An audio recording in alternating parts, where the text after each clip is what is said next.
السلام علیکم ورحمۃ اللہ وبرکاتہ۔ ناظرین محترم، ملک ہندوستان میں تیزی سے بڑھتے ہوئے کورونا وائرس اور نئے ویرینٹ اومیکرن کے چلتی تعلیمی ادارے، اسکول، کالج، ہاسٹل جہاں بند ہو رہے ہیں، وہیں دوسری طرف دینی ادارے میں بھی کئی طرح کی پابندیاں اور سختیاں اور احتیاطی تدابیر دیکھنے کو مل رہی ہیں۔ کورونا پازیٹیو کیسز روزانہ لاکھوں کے اوپر چل رہے ہیں، وہیں دوسری طرف نئے ویرینٹ اومیکرن سے بھی لوگ بہت زیادہ متاثر ہو رہے ہیں۔ ملی جانکاری کے مطابق کورونا سے متاثر ہونے والے افراد کی مجموعی تعداد 3,57,02,227 ہو چکی ہے۔ ملک میں اب تک 1,51,54,05,551 ویکسین لگوائی جا چکی ہیں۔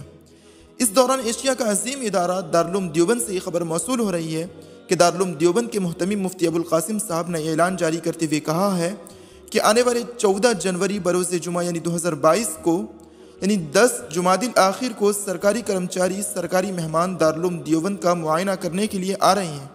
اس موقع پر تمام طلبہ نظم و ضبط کا بھرپور خیال رکھیں اور احتیاطی تدابیر کی پابندی کا مظاہرہ کریں۔